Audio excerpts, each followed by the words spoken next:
Hello, Chris from Channel X TV here. Delighted to be joined by Ray Nolan, CEO of eDesk, for two reasons, actually. One is we are coming up to the busiest time of year, and I'm sure Ray's got some tips to share on how to handle customer communications when you're mega busy trying to get everything like parcels out the door done. But also, um, we've got some fascinating insights on AI coming up. Artificial intelligence, everyone's talking about it, but how can you actually use it in your e-commerce business to streamline your flow? So welcome, Ray. How are you today? Great to be here, Chris. How are you in this, I say glorious day, but not quite glorious day? Yeah, it's that time of the year that the nights are drawing in, the clocks have changed, it's getting darker, it's raining. Yeah. But yeah, all good, thank you. But Ray, for those that don't know eDesk, can you just give us a quick overview of what eDesk does and why retailers use it in their business? Yeah, I mean, put simply, we've been around about 10 years. We basically connected all of your sales channels into one place and all your support channels into one place, collect all the support tickets and put them into one product and allow you to answer them. So it's collect the tickets and then we attach the order data. So your support team don't have to go look it up and go, is that an Amazon order? Can I find the order? And so on and so forth. So it's collect them all, put them in one place, and then add the order data so that they can answer the query without having to go looking for it. That includes shipping data and the customer's address and everything else that goes with it. So yeah, helping people do customer support. And obviously lately then adding AI, which I'm sure we'll get to. Yeah, so you make it sound really easy, but it's a lot more complex than that because you've got marketplaces like eBay and Amazon, you've got your own website, you've got different social channels, you've even got things like repeat customers. Do you handle a repeat customer differently, and how do we even flag that, hey, this customer bought off my Amazon last week and now they're buying off my website? Can you dig a little bit more into just how much information collating it into one place can and what can it do for your business? Yeah, I suppose, I mean, at a very base level, if you're supporting your own website and you're supporting on Amazon or eBay or Superdrug or wherever it is, you've got without a product like ours, you've got 10 different interfaces. You've got the Amazon Seller Central kind of thing. You've got your own email client. You've got Twitter. You've got Facebook. You've got Insta. You've got TikTok. Anywhere people will communicate with you, you've got a different interface. That might mean a different individual. Okay, which means that you've got your Amazon specialist and you've got your eBay specialist, and maybe you need two because someone goes on holidays. Suddenly you're into a big team. By bringing them all together, you basically have one interface. So everybody learns one way of doing it, and then we send the data, send the answers out through eBay, Amazon, and so on and so forth. So it's really about efficiency and making sure that every ticket gets answered. We've got SLAs built into the product.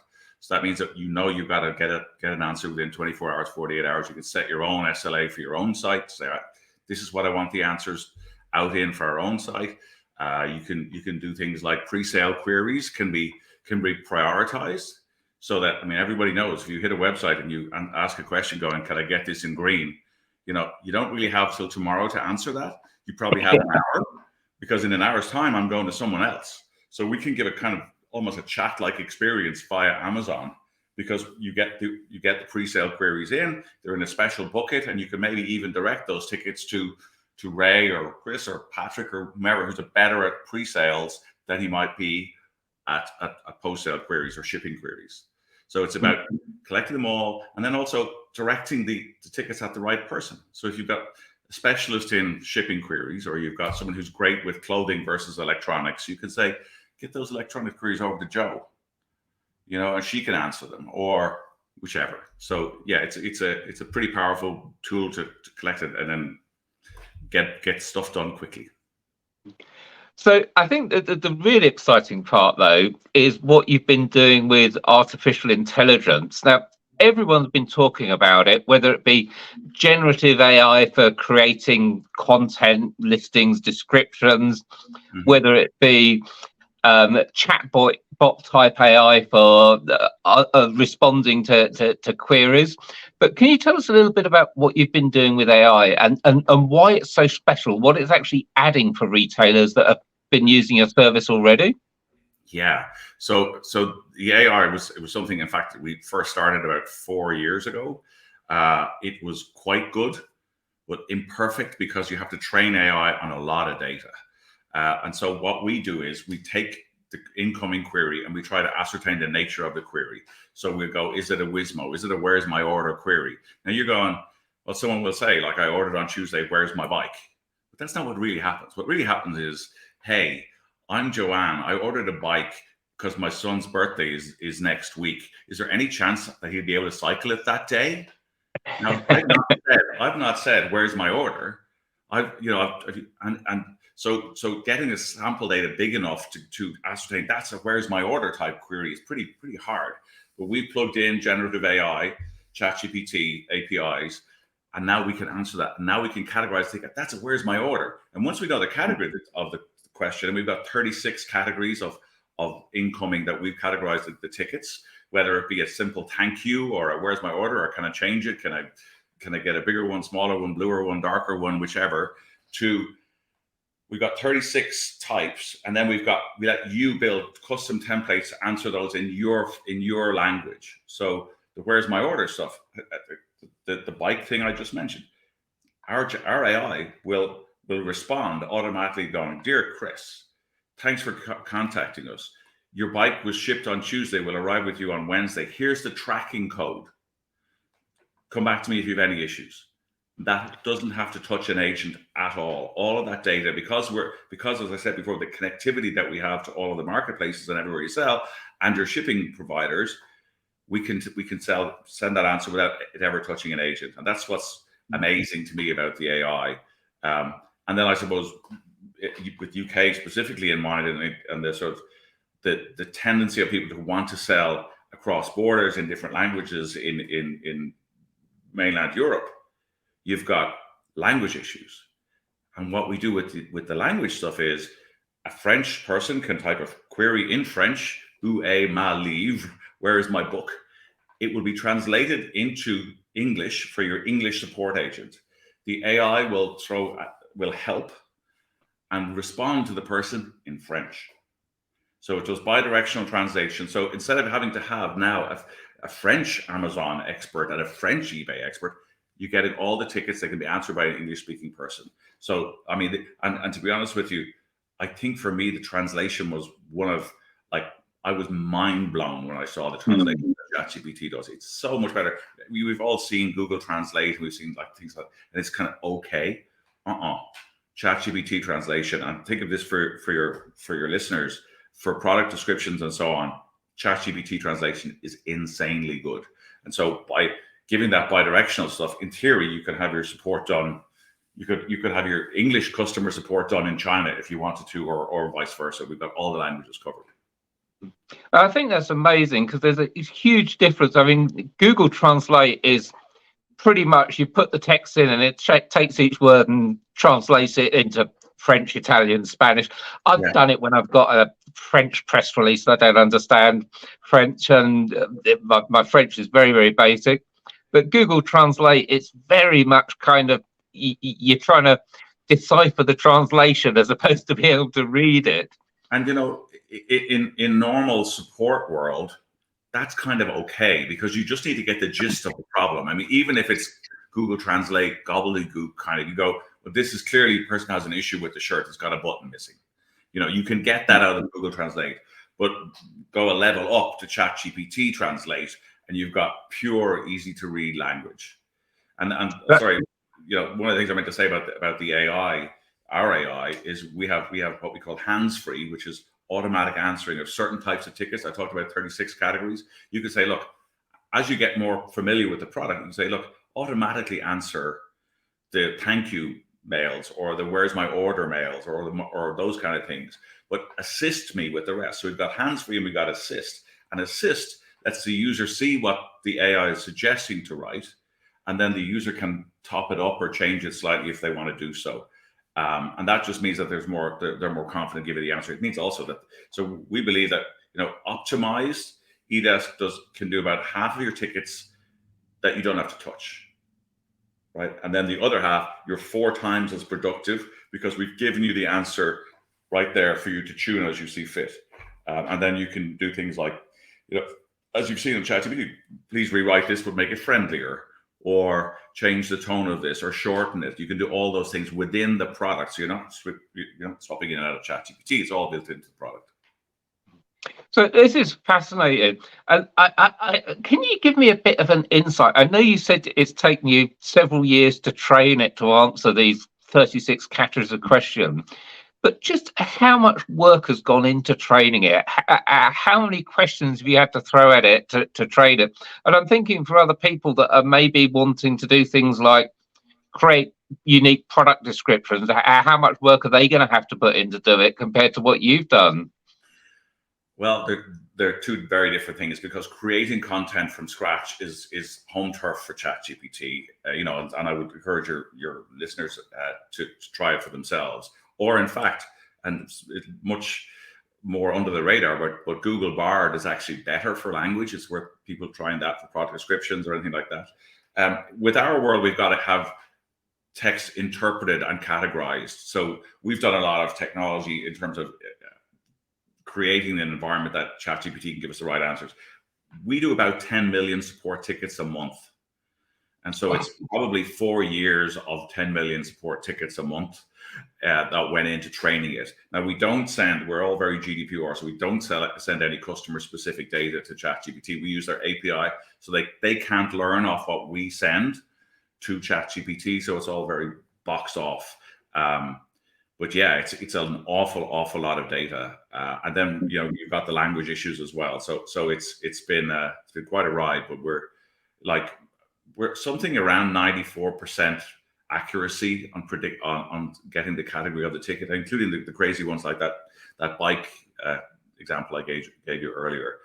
And importantly, by the way, AI has been known to hallucinate. I'll tell you a lovely story about hallucination, because AI is just a computer, right? It's trying to do its best with the query you give it. And we were beta testing early with a car parts company in the States, and someone wrote in saying, I bought this tow bar for this car and I can't seem to get it to fit. And ChatGPT generated an answer was, no problem, sir, we'll send you a new car. That'll be a very happy customer. Yeah, so at that point, we realized that having ChatGPT generate the answers was not a good thing. So remember what I said, we interpret them and we categorize the tickets. We categorize whether it's a return or a change or a thank you or a whichever. And then you have buckets of answers in your style that you like to write back to people. So it could be, hey, dude, this is what we like in terms of your personal brand, or it could be pretty generic, but we don't take the risk that ChatGPT is going to send somebody a new car on your bill. And I think there's a great time to ask the question. There are people out there who have spent years creating their own friendly styles for their business. So we know people like Innocent Smoothies, they're very flippant in their answers. Other brands, especially some of the high-end brands, give very, very personalized, deferential answers. For the people that are kind of worried about handing this over to AI to answer queries, even if it's just the basic ones like, here's my order number, when will it arrive? How can they be sure that ChatGPT is not going to go haywire on them and have confidence? The reality is ChatGPT could well do that. And that's why we don't let ChatGPT write the answers. So if you've got a house style for how you like to respond to a where's my order question, or to a I'd like to change this question, or thank you very much question, incoming comment, you have template replies that you're used to in your house style that match against these 36 categories. And it's your language that's being used to write back, not ChatGPT's. And very, very importantly, because it's absolutely imperative. You have a way, and you might want to include something in a where's my order or return request that is unique to you, which is, be sure to write the order number on the outside of the package or something like that. That would be something that you would want to do, and that's in your house style. And so that's, your templates is definitely your language. Would it be fair to say this is a bit akin to the old sort of Microsoft Word mail merge, where I write the answer and then it inserts the custom name, the order number, etc. ChatGPT identifies this is a where's my order, here's my order number, and then the mail, effectively ChatGPT answer is more like a bit of a mail merge, but it's one that I've written myself. Is that a fair kind of way of assessing it? Yeah, I mean, the essence of it is yeah, your template, and because we have that data, we pluck. Here's the delivery date. Here's the, where we sent it, and so on. So I put it into the middle of your text. So absolutely, it's a good analogy. And where do you see this going in the future? Do you think there'll be a time when we can rely on artificial intelligence to handle some of the more complex queries and actually create answers on our behalf? Or do you think we're going to always want that safety net of having templated answers, and if it doesn't fit a template, then it goes to a human? Yeah, I can imagine that it will get better, but then the question is, I mean, for me, AI and AI within eDesk in particular is designed to take the drudgery out of support. So it does all the really basic stuff. So your agents can concentrate on giving great support on the difficult stuff, which is, will this run in the wash? Now, ChatGPT doesn't know the answer to whether this is going to look. You want this shirt, so this is where domain-specific support comes in. Your in-house expertise answering questions on what you sell. But the reality is, most support out there is actually logistics. It's returns, it's where is, it's whatever. It's not domain specific. And so, if you think of the world of e-commerce support individuals, 70% of them are doing like 70% of the queries are pretty monotonous. So being able to give those other 30% great time and give a perfect answer and like show the customer some love, that's what we're about. And in essence, maybe that's what computers were there for. They weren't there to add more levels of drudgery. And so we're trying to, get the payback, if you like, which is get the AI to do the drudgery, and have humans do domain specific. And if you look way into the future, in my view, on support, you might find a world where people go, you know what, I've got 10 support people. All I really want is domain specific support in-house, and I might outsource to somewhere else my logistics support, in the knowledge that it's AI powered, and so most of the stuff will be done to the standard that are using my language and so on. That would be probably logical, but that's 10 years out. So I've got one question which I think is really important, and that is, whether it be a chatbot on a website or an email auto reply, or the dreaded one, which is the robot answering the phone, I really hate it when I'm getting a reply and I know it's a robot and I know it's not answering my question, and it doesn't matter what you say to it, it just says, oh, enter your order number, your order's shipped. Like, I know it's shipped, it hasn't arrived, where is it? Enter your order number, yes, it's shipped, here's your tracking, yeah, but it's still not here.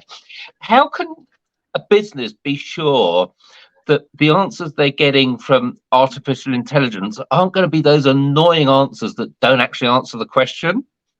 Well, and if it is an annoying answer that doesn't answer my question and I reply again, do you separate that out as, okay, they're answering the same question, it goes to a human this time, or does it get the same answer again? Well, again, it's a confidence in effectively your language that you build your templates in, but also you don't switch on AI automatically answer all my tickets. That would be a crazy way to do it. The best way to do it is to say, okay, I'm going to use AI assist. So don't forget, a human being is seeing. Now they don't have to type the answer anymore. But they're seeing it. They go, yeah, that's okay. I'm going to press send on that, or I want to tweak it. I'm going to tweak it. So you're not getting that robot. It's your language. It looks like a real letter, and it's a human response. And then if you do go to a world where you've used AI you say, okay, I'm confident that all the where's my order questions are being delivered I'm fed up of pressing go against these ones, because it looks like the AI is doing it right every time. You say, okay, switch it to hands-free. As you said, if someone gets a hands-free answer and then they reply to it, it doesn't go through any further automation. It will always go to a human being, and that's super important. And by the way, not least of which, you can with our product, we know who your VIP customers are. You may say VIP customers always get dealt with by a human being, or people who make 50 orders or $50,000 worth of orders, they get dealt with by a human being, and they go to what I would call domain-specific support because they're valued. So it's down to the level of customer and what they're. We want the customer to get the best experience because we want them to buy more stuff. And they do that because we do great service, and there's a kind of sort of virtuous circle. I provide great service, I get great reviews, I get great reviews, I get more sales. And it's, so providing great service is not just about sort of cutting support costs. It's about selling more, getting those ratings up, and getting people to think well of you. So, final question for today, Ray. Someone that's using eDesk and wants to try artificial intelligence, and you've kind of already sort of intimated this answer, which is start turning it on for the "where is my order" questions. But what sort of speed should they be going at before they get that confidence to say, yeah, we'll automate this?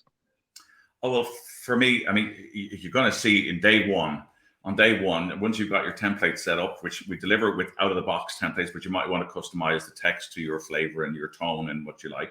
But you're going to start going, why am I pressing a button to send? Like, you understand, if someone says thank you on Amazon and you don't reply to thank you within 48 hours, your ratings go down. Your ratings go down. So you go, look, if someone says thank you and the AI says this is a thank you message, you just send, you're so welcome, and move on. And you say, okay, AI can do that for now. And I'm fed up at pressing okay to send in every time. And then as time goes on, you say, let's do the Wizmos. Let's see if those where's my order things are being answered really well. And you go, you know what? I'm so happy with this, just press yes. And then you might say, the product change and whatever else, or how do I send this back question. That's a template answer that I'm very comfortable. Here's the place to go to get your return request, or here's how you do it. Knock yourself out. So you do it by degrees, but certainly not day one. You wouldn't be switching everything to automated. But people typically will get to switching hands-free for certain types of tickets within a few days. And don't forget, Wizmos, depending on the business, can be 30% of your tickets that just go. And suddenly you've got a lot more time. A lot more time to answer the important ones, like the pre-sales ones that can actually increase business. You get to go to the beach, but not on a day like today. Yeah. Oh, right. This has been fascinating. Thank you so much for your time. And for those people that want to find out a little bit more about eDesk and about eDesk with artificial intelligence, where do they go to find out more? Go to edesk.com. And I would say, take a trial. And the beauty about it, like, it's a free trial. Take a trial, play around with the product. The beauty about the trial, by the way, is it's in what we call safe mode. So you can connect all your channels and play around with eDesk and the AI within eDesk without fear that you're messing with a process that's happening in the room next door, people are really answering your queries. So it's only when you're comfortable that you say, okay, let's go live with this. But you can play with it in safe mode, share with your colleagues in the full and certain knowledge that nothing's really being sent by eDesk until you say, okay, we like it, everybody likes it in the office, we're good to go. So yeah, play safely, no risks. Fantastic way of having a trial. Thanks for your time today, Ray. Great talking to you, Chris. Thank you.